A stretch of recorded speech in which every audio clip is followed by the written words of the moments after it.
Magandang araw sa lahat, welcome po ulit dito sa atin channel ang Biyahe y Komida. Maraming salamat sa lahat ng nag-subscribe indeed.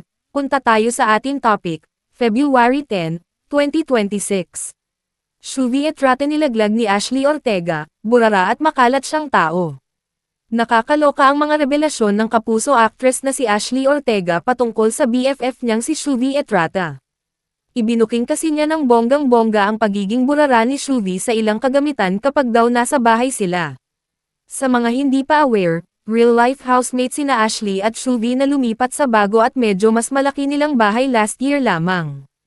Sa guesting ni Ashley sa Your Honor, video podcast hosted by Cherez Solomon and Buboy Villar, na ikwento ng aktres ang dynamics nila ng kaibigan bilang housemates.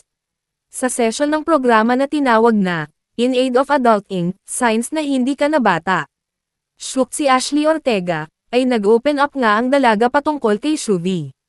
Aniya, hindi naging madali ang buhay nila ni Shuvi bilang housemates lalo't pareho silang naging super busy nitong mga nagdaang taon. Lahat daw ng gawaing bahay ay sila ang nag-aasikaso lalo't nawala rin daw silang helper o kasambahay.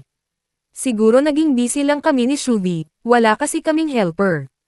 Kaya nga sometimes, gusto ko na lang na sana may cook, pero wala. Hindi na rin namin naluluto lahat ng pagkain, parang on the go talaga, kasi kami lagi.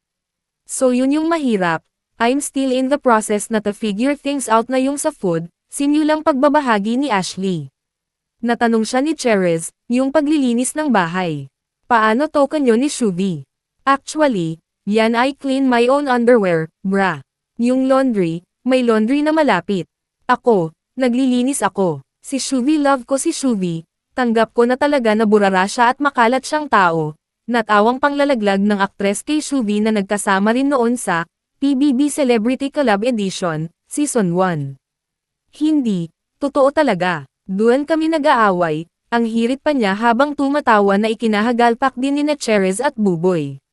Pagpapatuloy pa niya, nagkaroon na kami ng one major fight. Nung nanduan pa lang kami sa San Juan nung nasa kondo kami, hindi kami nag-aaway doon, Parang, 3BR, bedroom, yun. Isang room sa kanya, isang room sa akin, tapos isang room ginawa namin walk-in closet. Ito yung pa-before pa ng PBB, nung after PBB kasi nagtuloy-tuloy yung work namin. Tapos, parang bigla na lang dumami, mga gamit, yung kondo namin parang naging warehouse ganuan, ani Ashley. Ito ang dahilan kung bakit sila nagdesisyon na lumipat na ng mas malaking tirahan. Tapos, wala pa kaming helper tapos umuwi kami madaling araw, so, tambak na lang yung mga gamit. Tapos, sabi ko, shucks. I can't have a peaceful moment if uuwi ako ng bahay tapos parang bodega. So, sabi ko babe, Shuvi, let's transfer into a new place. And then yun nga, may kanya-kanyang floor na kami. So sabi ko sa floor niya, magkalat siya doon ng lahat ng kalat. Hindi ko siya pakikialaman, kaya siya doon sa pinakataas actually para hindi ko makita yung mga kalat niya. Pero make sure sa living and sa dining malinis, natatawa pang chika ni Ashley. So yung paglilinis ng bahay, paglalaba, paano to kanyo ni Shuvi? Actually, ayan, I clean my own underwear, bra. Yung laundry, may laundry na malapit. Ako, naglilinis ako. Si Shuvi, love ko si Shuvi. Tanggap ko na talaga na burara siya at makalat siyang tao. Hindi, totoo talaga. Doon kami nag-aaway. Actually, nandun kami sa condo. Paano kayo mag-away? Oo nga. Actually, hindi naman. First, nagkaroon na kami ng one major fight pa lang. Nung nandun kami sa San Juan, nung nasa condo kami, hindi kami nag-aaway dun . Parang 3BR yun . Isang room sa kanya, isang room sa akin, tapos isang room ginawa naming walk-in closet. Ito yung before PBB. Nung after PBB kasi, nagtuloy-tuloy yung work namin, tapos parang bigla na lang dumamit yung condo namin, parang naging warehouse, gano'n. So Parang di na siya umuwi din halos. Hindi, no? actually kaming dalawa hindi Kayong na dalawa, umuwi, oo. tapos wala pa kaming helper, tapos umuwi kami madaling araw, so tambak na lang yung mga gamit. Tapos sabi ko, shocks, I can't have a peaceful moment if uuwi ako ng bahay, tapos parang bodega. So sabi ko, babe, let's transfer to a new place. And then, yun nga, may kanya-kanyang floor na kami.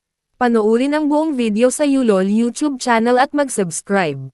E-click ang mga link sa description box. At yan ang ating latest showbiz chika update for today. Huwag kalimutan mag-subscribe, I-click ang notification bell for more showbiz chika updates at suportahan po ang ating Facebook page. Maraming salamat sa lahat ng nag-subscribe indeed. Magandang buhay sa lahat. Adios.